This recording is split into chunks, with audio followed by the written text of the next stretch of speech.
So I'm very proud of it. Okay, good. That's all it is.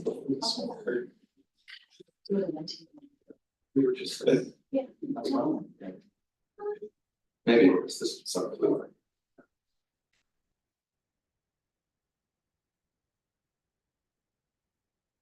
That's still easy.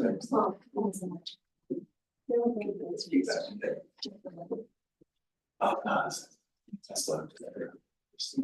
Hey, good morning, everyone.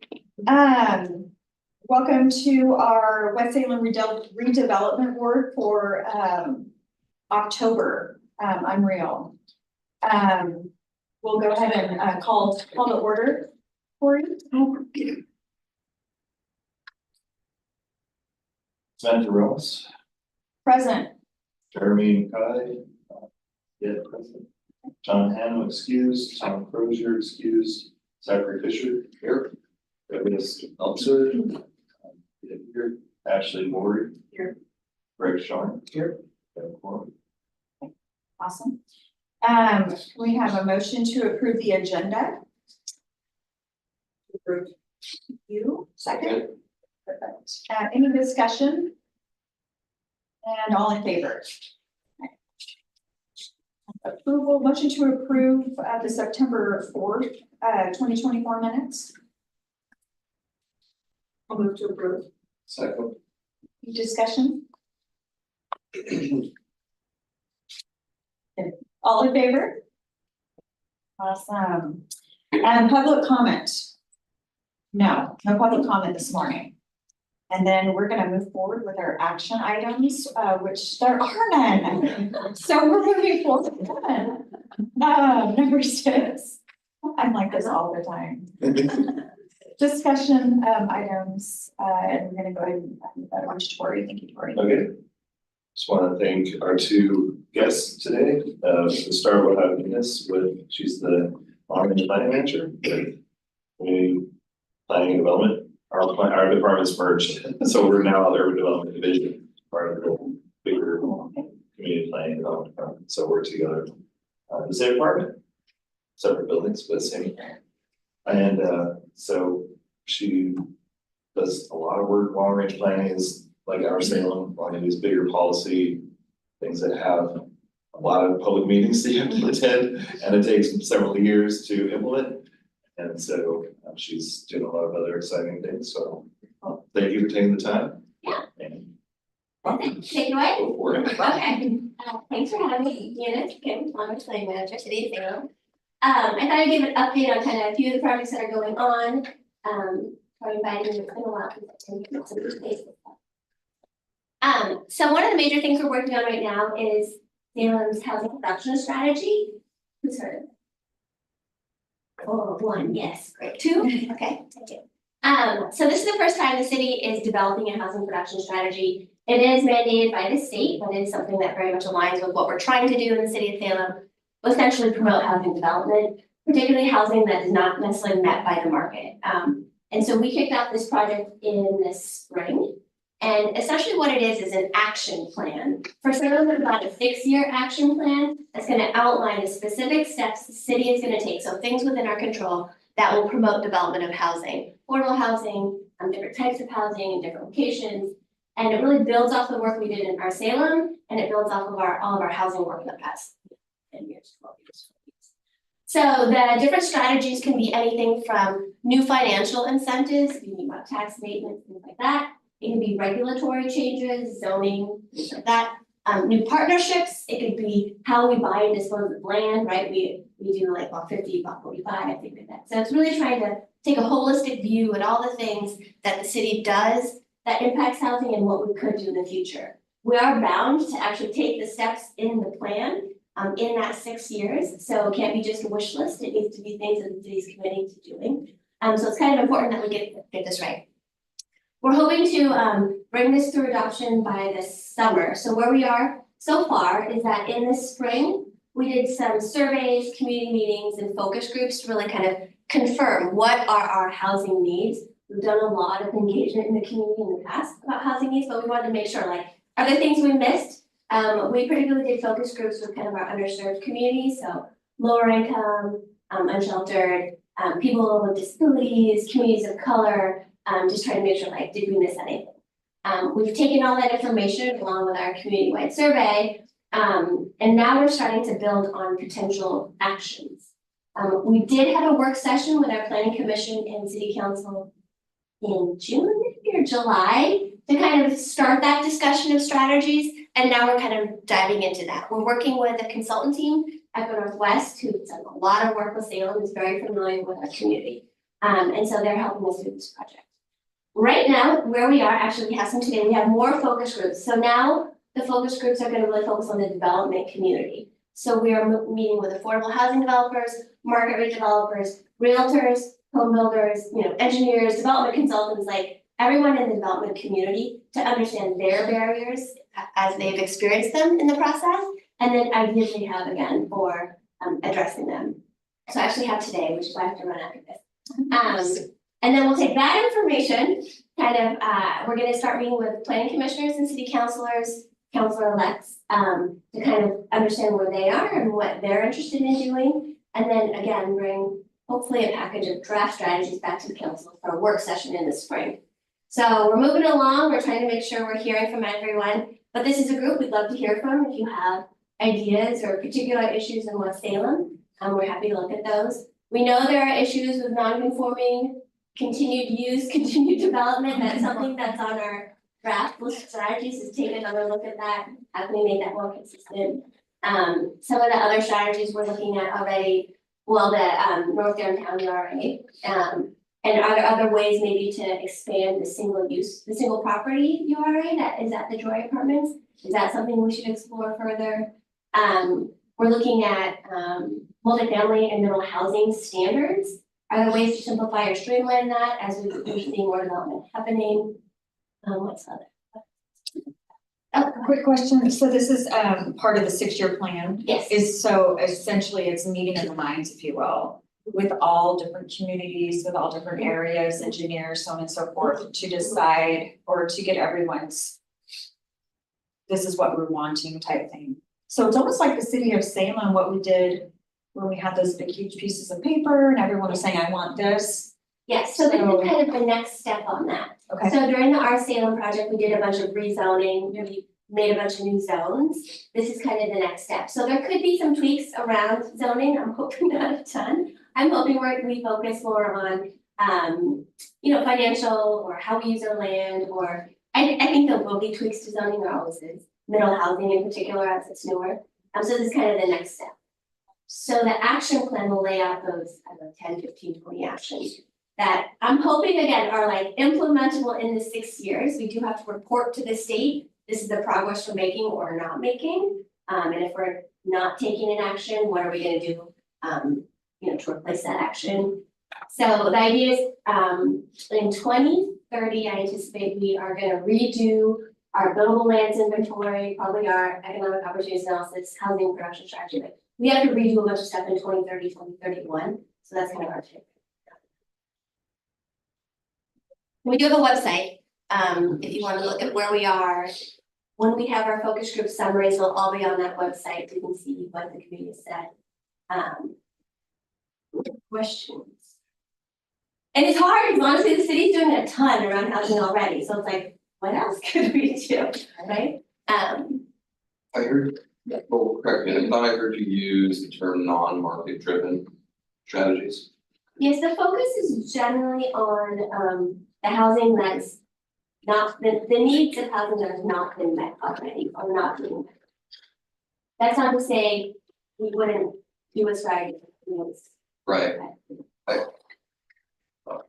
One person's opinion would be, if you do market driven strategy, maybe it's, higher mid-level house, but that would actually free up housing and kind of have that trickle down effect. When you have brand new construction, especially with today's costs, the term affordable housing is silly, in my opinion. I know the cost of development, and to do brand new development and then make that affordable. When we look around the city, we know where the affordable places are, particularly older homes, older apartment buildings. To do that with new construction, really curious, I'm gonna say, how the state has mandated this for the city, maybe. Are you guys, what issues are you guys running into with the state mandated items? Because I know you're stuck to what you're told to do, so I'm interested to hear that. Yeah, no, I appreciate that, and I should clarify, it's not that we're not gonna have strategies that are around market rate, so mental housing, for example, like what can we do to make it easier to do?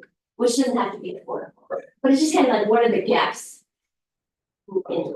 Yeah. So it could be smaller homes, we've heard a lot that smaller homes are necessary, whether it's single or two, three. Multi-generational housing, right, so how can we, so maybe that's a bigger home, I don't, right, like, so.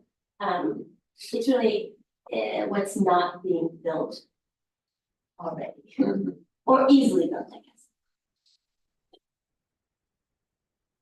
So what are some of the, that's a great question. What are some of the roadblocks that you're running into? In your capacity, what you're doing with the state? Are you allowed to share? Well, I mean, I think one of our biggest challenges is that there's many priorities coming down from the state, which we were just talking about, right? We always have to balance these priorities, and so while we're doing the housing production strategy, we're also working on like climate friendly, equitable communities, which is looking at how can we make housing more walkable, mixed use, right? How can we, and so sometimes it's trying to like coordinate that all and make sure we're not sacrificing one for the other, because we have to meet all of it. Also, we're working on, right, transportation, the system of, right, transportation, and then, but then we've heard things like, well, housing needs to build infrastructure, right, but now we need the infrastructure, so it's like, I think one of the challenges just locally is like, when we get all of these different mandates at the same time, like, how are we making sure that we're actually meeting local priorities, right, and coordinating it all? One more question. Thank you. How often do you guys as a city maybe look to other cities outside the state, some that are in what you would consider very efficiently, and try to adopt some of their programs and have maybe a meeting in the minds like you? Yeah, quite often. Okay. We meet with other planners frequently. Like our Redevelopment ADU program came out of research that we saw Eugene was doing it, we saw Bend was starting to do it, so we're like, we can do that, right? So we're often looking at that, and oftentimes the consultants, right, they work all over, so they bring new ideas. And then onto these focus groups, because developers also work in many different communities. So like, hey, did you know that they're doing this thing? Like, oh. And that's even out of state as well? Sometimes I say, sometimes they're different mistakes, like what we're doing. So how is the infill of the areas coming as far as before we can expand urban growth boundaries? I know at one time South Salem still had plenty of room, but Salem had a lot of big areas. Where's the focus moving to now for new construction before we can expand? So our buildable land is still largely in west and south. I think the development community would say, and we would agree, like some of that land's pretty challenging. It's on slopes, there's no infrastructure. So the state is actually taking another look at what they consider buildable or development ready. That rulemaking is going on right now at the state level. So the next time we do our buildable lands inventory, I think things will be a little bit more hemmed in terms of, is this land buildable? Can you count it? So I think it'll be much different. We also expect a new projection in terms of our housing needs coming down from the state next year. So in January, I think is timeframe, the state's gonna say, you actually need, like, we think we need a certain amount of housing based on our housing needs analysis, which is pretty old. They're gonna say, there's this new number you need to meet. It needs to be at this income level. It takes into consideration the fact that we are a hub in the region, especially an employment hub. It takes into consideration all of our years of underproduction, all of our unsheltered population, so I think that's gonna be a big number. It's gonna be a bigger number than we've had, which then when we do our buildable lands inventory, right, so there's all these factors that are gonna happen. I think there's gonna be a lot of change in the next 6 to 10 years. For sure. I'll touch on some of the, real quick on the regional scenario. Sure. Are you guys interested in regional scenario planning? That's another state mandate. Sure. Yes. Okay, I'll be quick. Okay, so this is something that came through in 2022. It's the climate friendly and equitable communities work that stemmed from the former governor's climate. What do you call them? Not mandates. Anyway. Strategies. Yeah, anyhow, So there are many components of it, some of it's land use, some of it's transportation. The whole goal of it is to reduce our greenhouse gas emissions related to transportation. We've done a lot of work, right, at the city level already related to this, but one of the things we didn't do was regional scenario planning. So this is working with the city of Kaiser and Marion County, Polk County is exempt. To look at what strategies can we do as a region to reduce again our GHG emissions from transportation. So that's everything from like parking pricing to maybe more land use changes to more emphasis on our bike ped transit as opposed to cars. So we have been meeting with the region. It's led by ODOT and DLCD. I think we started, I want to say January this year. So we're at the point now where we are trying to kind of figure out what are the different levers the different partners are comfortable with, right? So we are gonna meet, we do have an advisory committee of elected officials, again, and I think Church has a person as well, where we're gonna say like, are you more interested in paid parking? Are you more interested in more bike ped? Are you interested in the gas tax? Are you interested, like, what are you kind of interested in? And then when we pull those levers, which is a little bit of a black box, not gonna lie, do we meet our reduction target, which is a 30% reduction in GHG from transportation? And so it's a lot. It's pretty aggressive in terms of our target and what we need to do to meet it. We will have, I think our advisory committee is gonna be in probably like November, December, and then we'll come out to the community and say, this is what the advisory committee said. This is generally where we think we might land. What do you think? Where can we make some changes? And then that will roll into our local transportation system plan update, which we hope to kick off early next year. We had kind of hoped to just do our TSP after our Salem, but this kind of threw a kink in it. So this is the groundwork at the regional level, and then we'll dive into our TSP. And that's where we can kind of decide a little bit like, what are our priorities? What are the projects we want to do? What should the cross sections look like? So TSP, transportation system plan is being updated, so that might be another person. It's Drew Henson. She's the transportation planner, public works. Thanks, a lot of information, any questions? You all know how to reach me. Okay, appreciate it, yeah, thanks for the information. Yeah. Thanks, James. Yeah, then Wild, thank you for joining us. Used to be on the advisory board. We're still involved in West Salem Business Association, now he's commissioner. And that's a shorter list. What's going to do with Salem? It's better than. So first, thank you guys for serving in this committee. And it's exciting seeing projects like Second Street a reality now, it turned out beautiful. I mean, that was such a nice what was going to get. When I started this, it was gravel all the way to Safeway. I think we had 2 blocks done in there, and that was The it. first part, yeah. The rest was just gravel, Um, tracks have been removed, and that was about it, you know. So it's pretty neat seeing some of the projects coming through. Edgewater looks amazing, compared to what it used to. So this group is really important, saying that way. Lots of studies have been done, you know, you can do more. But I know things change, so, but, I just really want to talk to you today about what's going on in the county and the state. Working on all the local highways and streets and stuff, and let's start with the Center Street Bridge because that is the lifeline for West Salem.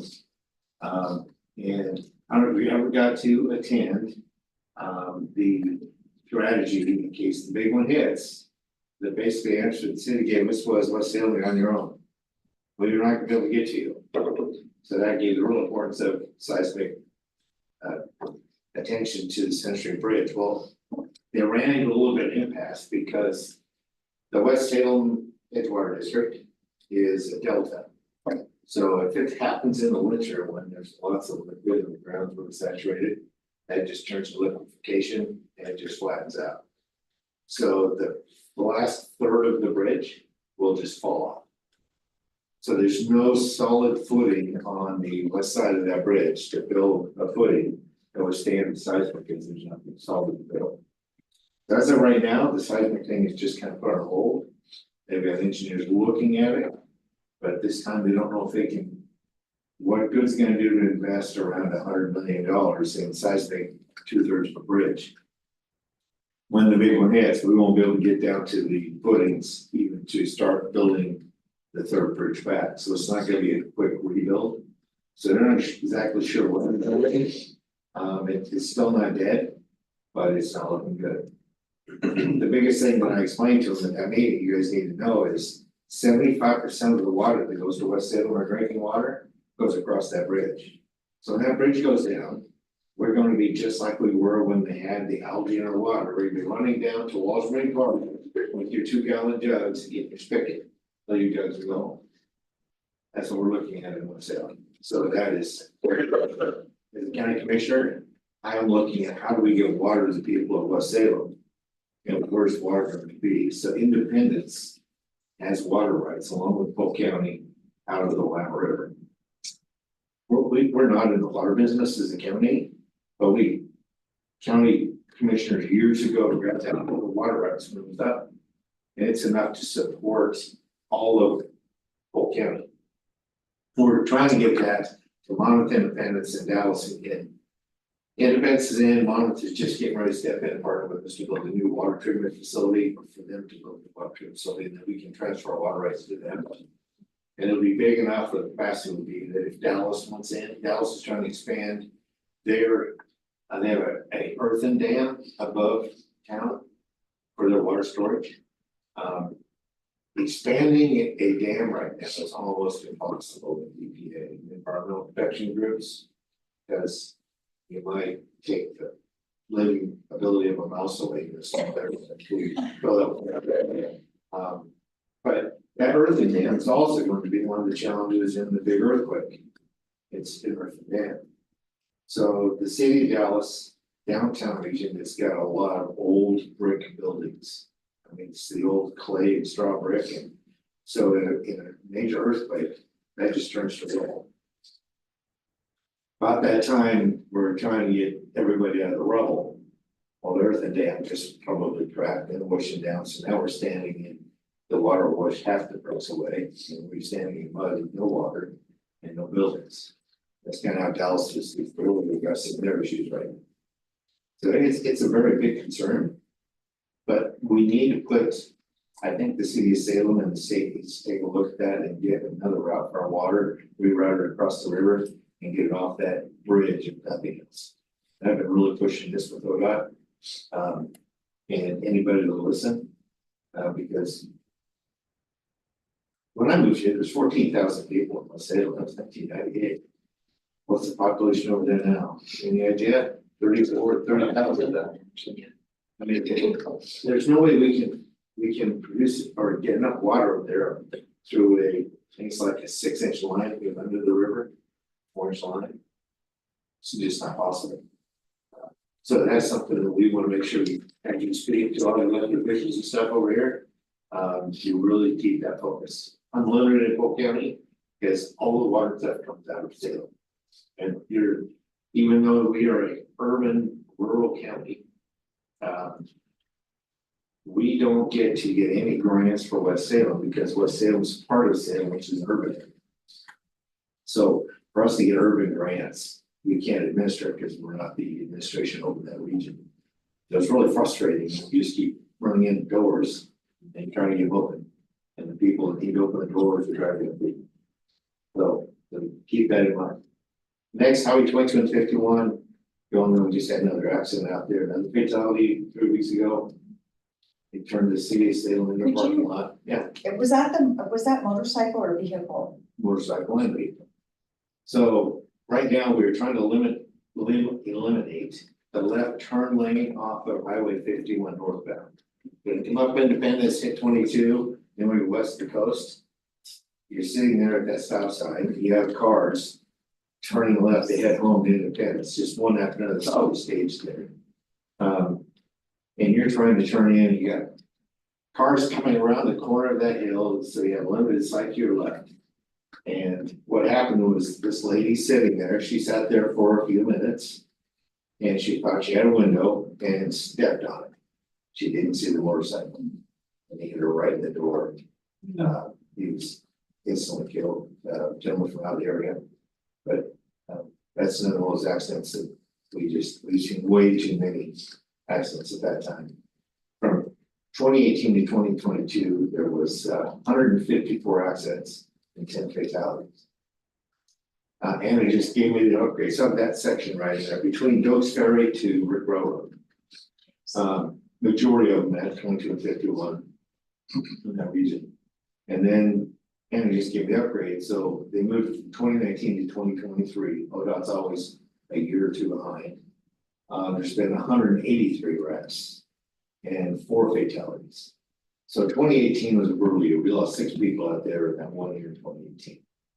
So we are really close. We've done a lot of work since I've been appointed. Before I got there, the state geological find study showed a slide between Doakes Ferry Road and 50th. They said it's non-negatable, this thing's fit.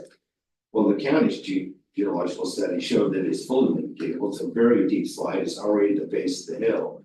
As long as we do what they call a level cut, it will be fine. We can do it. So they were at an impasse. So the state just got frustrated and they put it on the shelf and said, "You're impossible to work with. This is what we said. You won't accept it."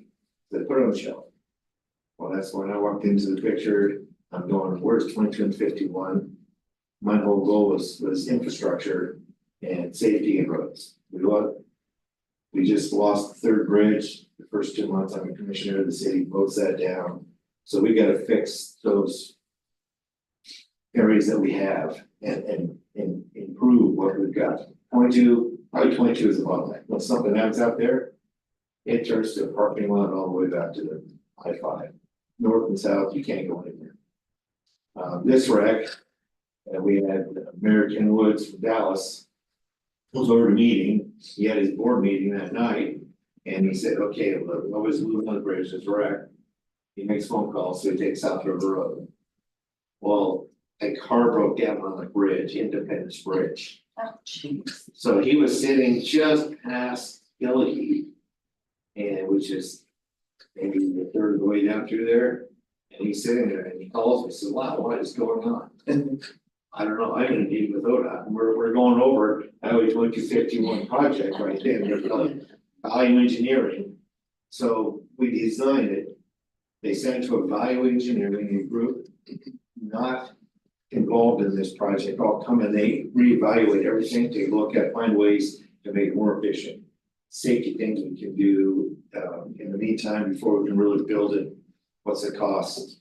And just to make sure that they're not wasting money, we're getting the best feasible project once it's completed. So I'm in that meeting, and then all of a sudden my phone just starts blowing up. So I'm keeping everybody on our staff up to date about what's going to accident. At that time, we have no idea if it's a fatality, but right after that one hits, an hour later, people going around, there's another wreck at Oak Grove Road, right there by the cemetery. So now it just literally shuts the road down. And that's what we had to deal with. Nobody was going anywhere. It took Ken 2.5 hours to get home. Yeah, When there's a fatality, don't they shut the road down on both sides anyway? yeah, they do a So- complete thorough investigation. Understand the beginning. And the issue was pretty bad. So I have just a couple of questions, Yeah. going back to the bridge and the seismic upgrades. For some reason, I was thinking that that was a done deal and that they were going to be starting work underneath 2025. So has that, It was moving forward. We had a couple of state legislatures move some money out of it. And took our money and gave it to Portland. So that put it on hold a little farther longer, so we'll be back on 2027, 2028. so it's not until- And then as the engineers were looking at it and studying it, they came across the west end. And they don't know how they're going to fix that. So, And then question 2, when there is such a uptick in fatalities in a certain intersection, does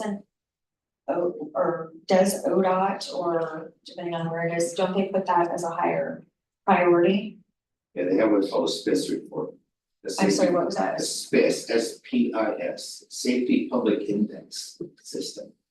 So that tracks every 10th of a mile in every intersection in the state of Oregon. On every accident happens, and it separates from pedestrian, bicycles, semis, cars, trucks, pedestrians, it's got it all. So. Highway 2251's been in the top 5% for 20 years straight. So it's been one of those dangerous stretches of road in the state all that time. The nice thing is now we've mitigated, a guy named, Ken Eustace came in, go out the same time I came on. And our two staffs were not talking. They were so frustrated with each other. Commissioner Polk threw his fist on the table and said, this isn't gonna happen. The guy said, you can have this or you're gonna get nothing. We'll take nothing. So literally, it was done. So when Ken and I got together, I just challenged him. I said, look, my staff can't stand yours, your can't stand mine. Doesn't matter, we need to save lives. So you don't listen to your staff, I will listen to mine, and let's find out what's going on. And he literally. We had some really heated discussions, it was a lot of fun. We became really good friends, because we learned to trust each other, because he's finding things, and I'm saying, that's a bunch of BS, I'm throwing the state thing at him. Where do you come up with that kind of idea? And but when we find back, we were actually both right. Because their engineer and our engineer said completely opposites. So we literally had a meeting together with all of our staffs joined. And we started going over all of these notes. And Hughes just looked at his engineer and said, saying something that's unmitigatable as an engineer, that's not what you went to school for. So you went to school to find problems and you solve them. So let's put together all the heads and let's figure this out. And in Polk County, we're here to help. It used to be they'd send an email and we'd do 3 weeks, we'd answer it. We'd send them an email, 3 weeks, they'd answer it. Now it's within 2 days, or if you need an answer, they'll call up and call each other direct. So the relationship now has been amazing. So with this wreck, Commissioner Polk, to his credit, said, what if we just eliminate that left turn lane off of 51? So I called ODOT that next morning and I called Anna and I said, hey, what do you think of this? Can you team on this and take a look at it? They threw their entire team on this. So right now, we're moving forward, blocking the left turn lane on 51 and on the north side, 55th. So if you're coming down 55th, you have to go right. And you're jump the left turn lane and you're turn left on South Oak Grove Road, and that little triangle piece that sits right there, that's gonna be the pivotal. If you're coming north on 51 and we go west, you turn on to South Oak Grove Road, go up there, then you can see for 2 miles straight down there. It's so much bigger. The challenge is North Oak Grove Road says 400 feet offset from South Oak Road. It's what they call a nested intersection. So you have these cars both go left and they go like this and they head on the turn lane. That's a possibility. The thing is, it's wide open. That's why it's called a suicide. Yes. So it's not a landing lane, it's a turning lane. So, we had Polk County team and ODOT team both look at it, the safety, traffic flow analysis. We still feel it's gonna be a huge improvement of what we currently have, because there's just so much going on at that one intersection that we gotta get something out of it. So it's just gonna be an interim, fix. But this project is $270 million as of right now. So it's not going to be something that's gonna be, you're not gonna get that much money at once. It's gonna be like Aurora Dundee, it's gonna be built in phases. We're trying to phase that in and create over 5 phases. This project's gonna be 15 to 30 years before it's finished. Just reality. They say it's possible we could get it done. I've been noisy enough now that I think from what I hear, they're gonna be talking in the legislation session and getting funding for this project. To get rolling. The only thing is we can't accept the money until we get back from the EA. So this should be going to the EA next month. We finally got all the preliminary work done. Needs environmental assessment. They're gonna take a look at water runoff. And this does all this stuff. It's so complex that it'll take 18 months, a year to 18 months for them to study this and stamp it. And then when we get it back, we might need to change things in order to get it approved, what they call design acceptance phase. Then we can start taking money and start buying property. But if, I've just been trying to get it at the forefront of everybody's mind, so when it hits that point, I don't have to do 2 or 3 years to bring it up to the top of the level to get funding. When it gets, once we get that design acceptance phase, I want money in the bank, and we're building, that's our goal. So, So real only funding that is going to be another infrastructure investment by the feds. State's not going to prioritize. state still prioritizes it, but it's like I explained to everybody. But when you got a $10 billion elephant out there, you're gonna fall by the wayside. Between the I-5 bridge and the I-5 corridor in Portland, it's 10 billion. And that's what I've been asking, I just testified at the Joint Committee of Transportation on the budget shortfall, and I said, well, it needs to go in, what happens to rural Oregon? So 3/4 of the state sitting out here outside of Portland. And we need funding for safety projects, we're not talking expansions or anything, we're talking safety projects and lives. Literally, a senator from Oklahoma County said that part of the counties coming in here saying they have these projects, you just have to pay for them yourself. And both of us did a great job. He just said, Polk County has got, we've passed two $20 million bonds over the years. So our roads are the best in the state, being by ODOT. We just won the award for the second straight time. But where we fall short is the major capital projects such as Summit Bridge and these bridges. They just don't even afford to do $100 million project in the county of 92,000 people. And we're sitting great. You got Lake County, it's 8,000 square miles, they have 8,000 people. And they've got 800 miles of roads. We've got 500 miles of roads. They got 8,000 people to pay for, twice as many roads as we have. How do they do that without the state? So it literally has to be a joint effort on all roads. Federal Highway Administration is going to be part of it. And the environmental things, some of the challenges I just want to share with you is we have a culvert in a ditch that turns into a county park, 24-inch.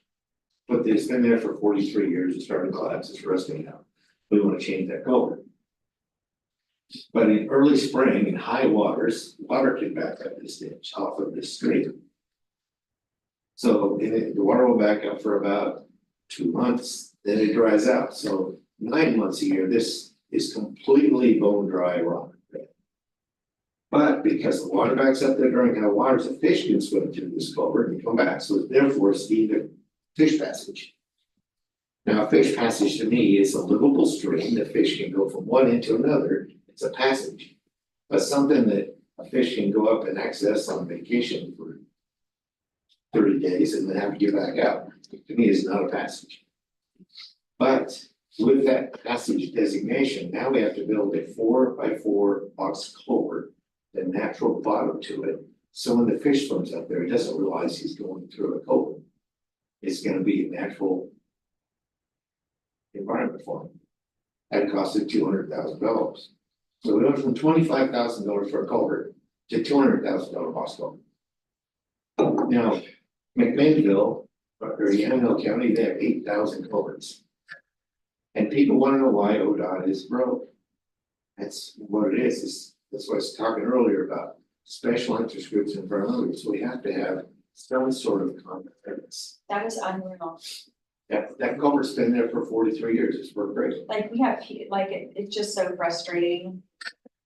Like, you know, there's different budgets and different pots of money for certain specific, but we've got children and women on the streets, but we've got to do a culvert for fish that don't eat, you know, it's just, it's so frustrating. Will you say that again? The purpose of this to the fish, I just want, It's a fish passage. right, but they want this so the fish doesn't know it's going through a culvert. Correct.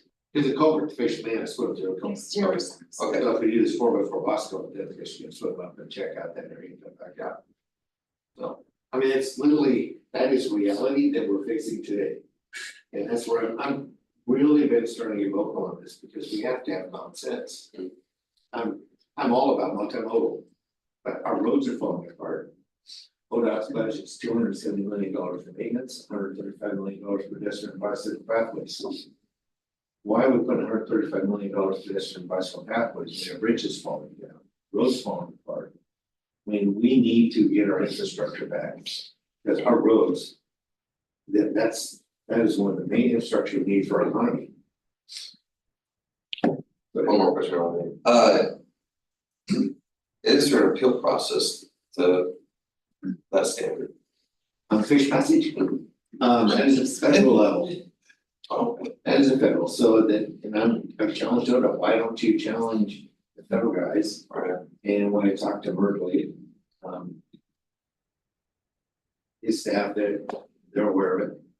But it's gonna be one of those things where it's gonna have to change. We've allowed this almost a culture to get involved now.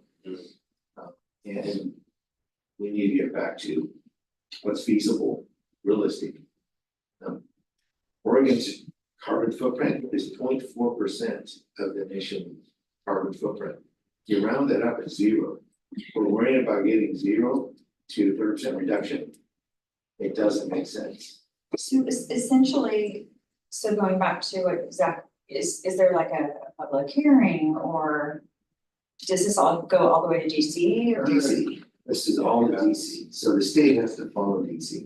It's just like we have to follow state. Cities have to follow state, we don't get to make the rules, we have to work with them. But it doesn't mean we can't fight against them.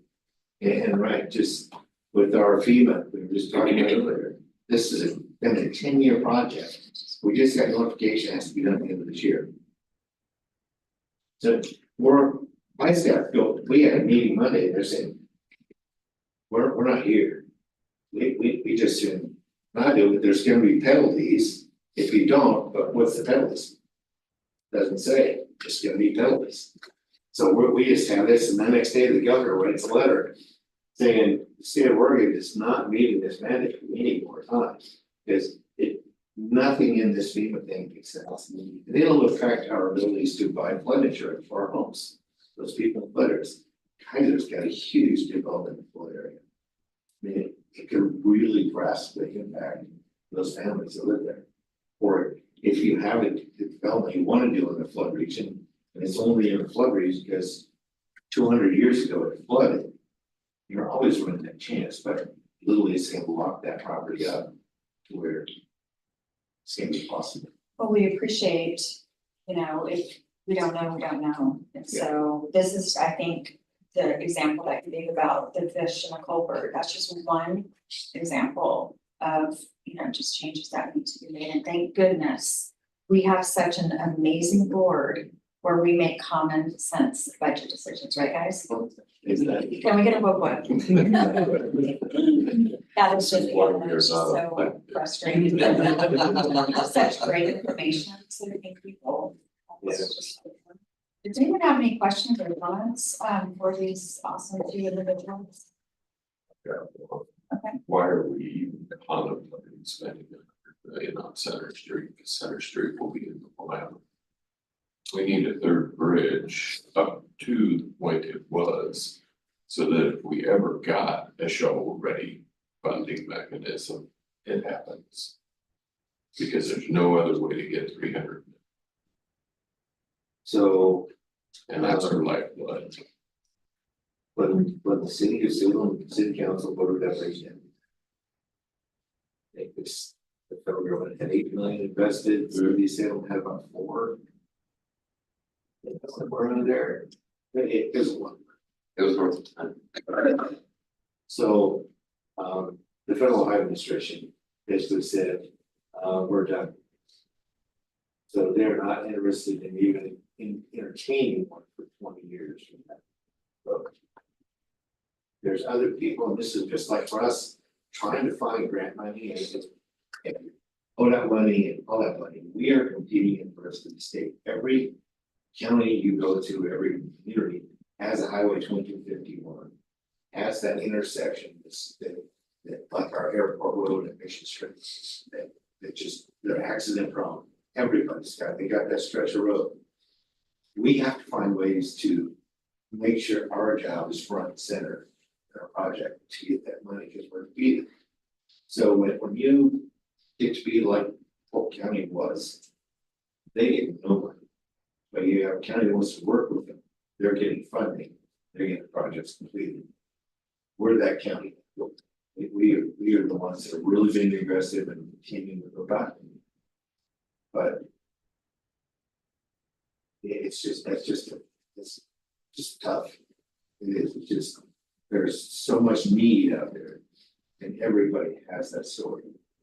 So just keep working, and make sure that you're a little noisier than the rest of them. I've always been quiet. That's pretty good. Any other comments? Questions?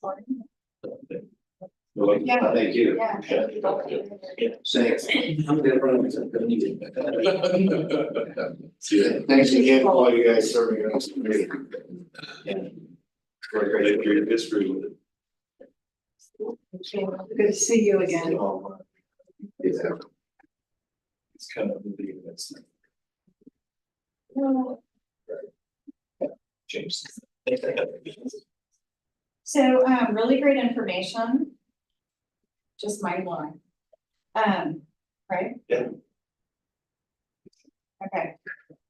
Moving on to number 3, latest from West Salem organizations. So that would be me. Anyone else? Okay. We just had our September softball cribs. Good information. The attendance on these the general meetings has been a little low. And so we're really trying to ramp up because our members, we still have the members, it's just getting people there. So I think it's all about the speaker. And so I really encourage the individuals that were there is to number 1, bring someone with, and 2, what do you want to see as far as, a guest speaker that would benefit your business or the area? So we're going to have the candidates for treasurer position for Polk County this month. And that's actually Lyle's putting that together. So that'll be kind of interesting just to hear what those individuals would do. So memberships for 2025 letters, we created a QR code, which is pretty techy for us. So we're pretty excited. So we're sending those out in the next probably 3 weeks. So for those of you that are so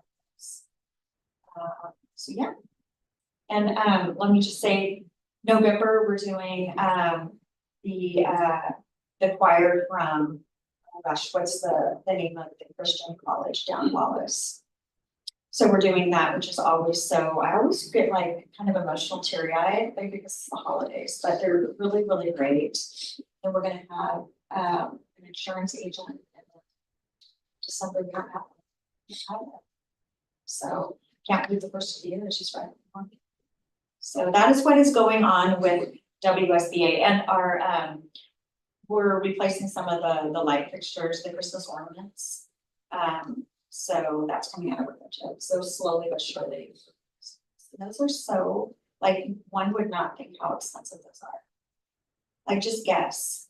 I know we're live. The ones that are on the light bulb. Guess how much more? 2. One more. Thousands. Thousands. 2,000 to 5,000. I know, crazy. So we slowly, yeah. So yeah, that's all I have. What's that? That was my daughter's, Oh, okay. the voice set. Oh, okay. Someone. Yeah, we started last year, mostly on the ones on Wallace, and then we're slowly starting on Edgewater there. And then, You can save them, that's some percentage. well, that's what, I was just gonna mention that. So remember when we did our walkabout? That was so much fun. And we kind of sort of talked about who's funding or where does that come from? So we, with urban building, we put in the light posts as a permanent fixture, but we can't do like banners. Light fixtures, so, or like So we don't have a budget. the things you can like remove and actually take out of the district. Like a, ordinance and the lit, It's got to be decor, permanent, yeah, it has to be permanent. like the art fixture. Yeah, Yeah, it's got. Alright. What are you doing on walls? Yeah, the newer ones, What are ours? Each of ours, we have some. yeah, those are the ones. Yeah. That I'm talking about. Oh, you guys storm for us. You guys don't. Now, these are the light fixtures, the banners are a little less, we're talking about that, so. But we'll find out in the ones in first.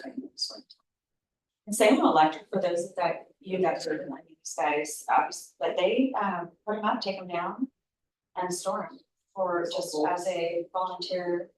That's pretty amazing. So we try to do pizza or something. And one of your guys on the board. How do you guys do that? Eric? Let's do that. So yeah, that's all I have. Yeah, kind of off on left field there, Squirtle, but that's all right. Anything for the good of the group, Tori?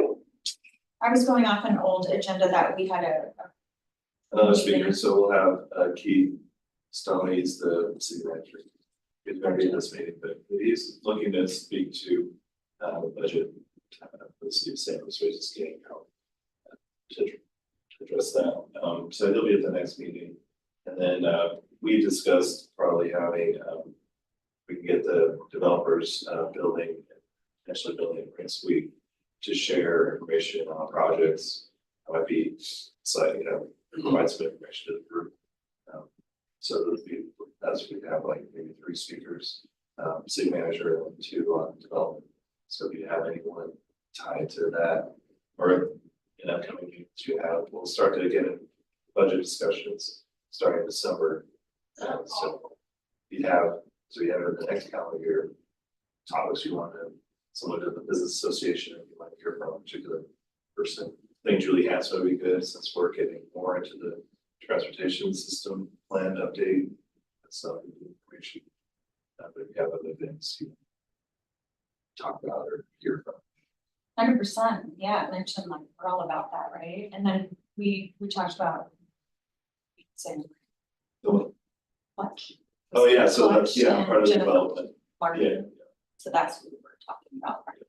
So she has the property for sale, right? So she's the agent, I understand, for rate suite, so it keeps changing around. I don't know if she's tied to the whole, I don't know how the whole thing happens. I haven't heard anything in so long. Oh, okay, I think it's good for somebody to step forward. Yeah. In that regard, I mean, it's. To do it at that scale is a big step, whoever's leading that. Parade is gonna set the tone for what's said. Well, she approached me because she wanted to get a sense of,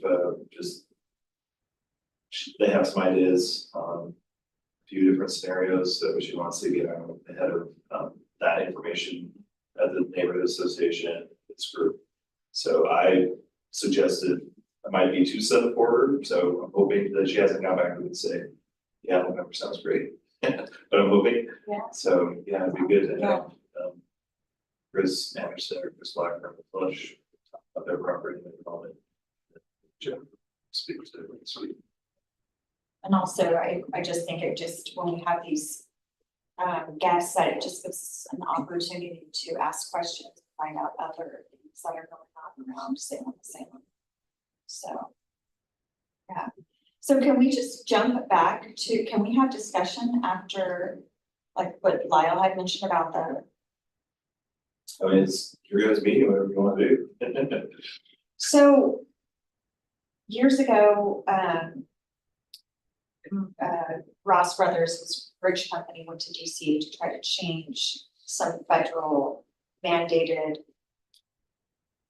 funding so on and so forth. And there was a group of people that actually went to the Supreme Court and spoke to, you know, the heads of that particular situation that they were in. Is it possible with situations like the fish, like, they don't know if they're going through a berm or if they don't know? And so would it be, I mean, is this something that maybe City of Salem, our board, I'm just so throwing this out, so I could be totally out of my whatever, like, send all of us to DC.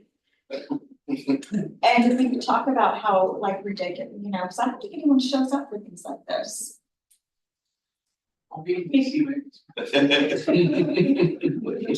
Would you mind? Yeah, would you mind? I mean, that's just crazy. Yeah, I don't- Is that, I mean, redevelopment of the board, right? Is that under our title? For transportation, but yeah, I don't think culvert's probably in there, third bridge or whatever, safety. Right. Center Street Bridge is addressed, that's different. Yeah. That's in our wheelhouse. Yeah, I don't, I mean, showing up, I don't use speak to, I think, with it going all the way to the federals because federal funds are used in these projects. So you have to, and that's the case too, like, we're looking at maybe getting an ODOT grant to help with connecting the Edgewater Parkway to the Union Street Bridge, just to have some additional funds to match the removal funds, and it does open up a lot of to, you know, you get the money, but then you have a lot more of your checklist of things to ensure that things are done in a certain way expands. Even though Doug had to the structure and structural and federal, and it just expands If it. you want to commence a retaining wall on a physical property in Salem after flood. And it's a waterway, it'll take you 6 months, it'll take you longer to go through the regulation to get authorization. To get in that stream. And separate your activities, isolate them from the water, then it does do the work. And most of your money is gonna go that direction, and you have a 50-50 that you're gonna get authorization. Because of After the you spend that fish. money. Just the fish. Well, it's not just fish, it's a broad environment.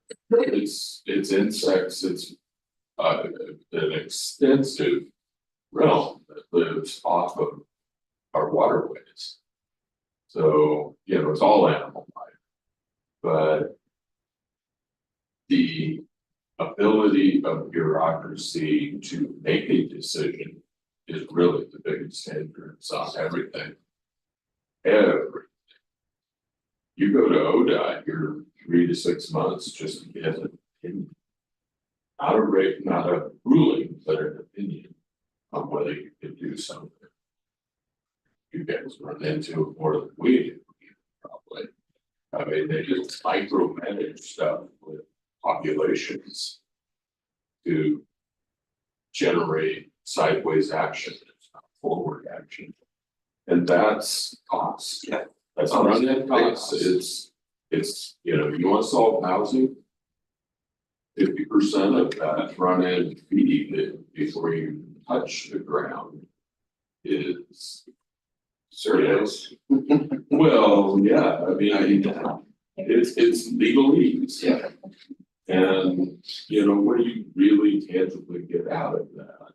You know, once you already have met step-by-step criteria. You're in their growth, you've been, you know, acquired into the city. You know, they've extended the services to you. Even at that, it's millions of dollars to do these large developments. Landguard is huge, massive project. And what did it take 10 years since it's been brought in? It's, you know, we haven't got the one out there with Lyons property. We've got a pump station in there. It's on. When you push your infrastructure up any of these hills, it's big, huge number. Are you talking about the subdivision? On what, the YN? Correct, West the Salem. one that's above the high school. Yeah. These things have hung out for 15. That's been 15 years since we did the pump station. You know, because it's extraordinary cost to put the infrastructure up those hills. And unless you get the city to put in the infrastructure in advance of those things, this is a bigger conversation. If we want cheaper housing, we need to state the stuff up on these type of things. We need infrastructure like water reservoirs to initiate pushing water up the hill, because we don't really have great utilization of that relative to taking some easy flat land out of agriculture. Yeah, but yeah, the costs are. I mean, what's a reservoir now? It's probably, I wanna say 20 million at minimum. And that's not a big reservoir. It's huge numbers. And that just lays down as horizontal IOUs. You do a large development, you owe $1 million of that 20.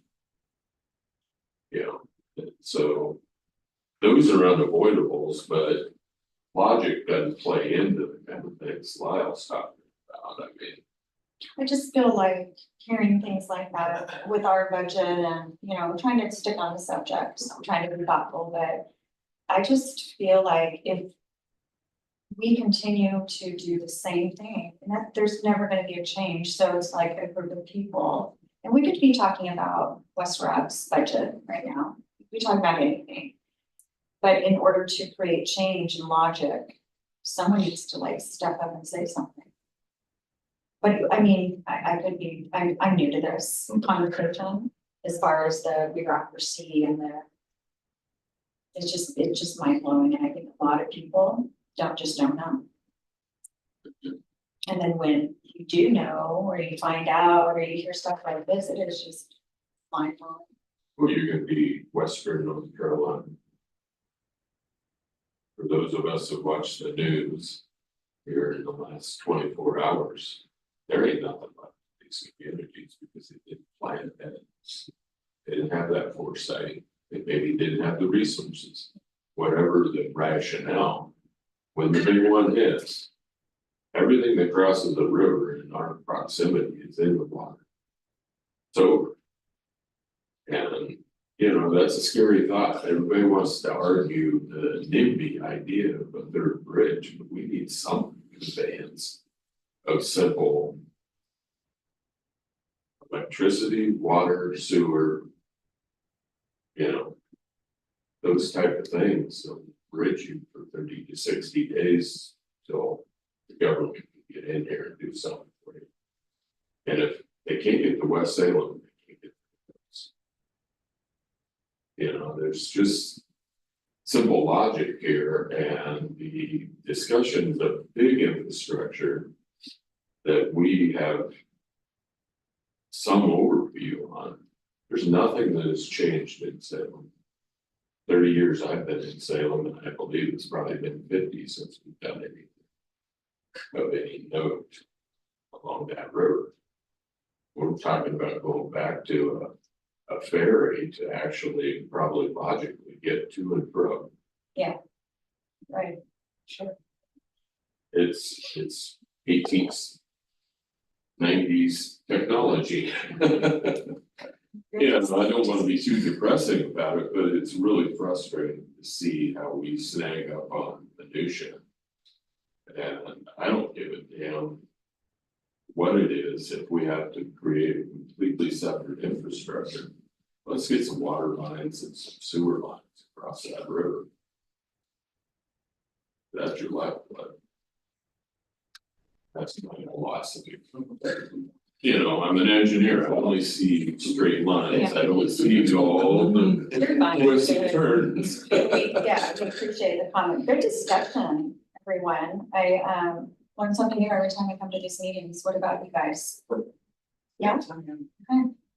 All right, so sticking to West Rab, you know, we should be one of those advisory boards that goes viral. We start showing up on YouTube and we're like, we have a microphone, we're going to this different. Wouldn't that be awesome? If you could promote your business at the same time, really on the food or something. You have to have that replay 20 years and live it down. Yeah, there's always that. Change my opinion, I might not do that. Can I not learn? I think we're adjourned, you guys, yeah? Thank you. Thank you all for being here, appreciate your time.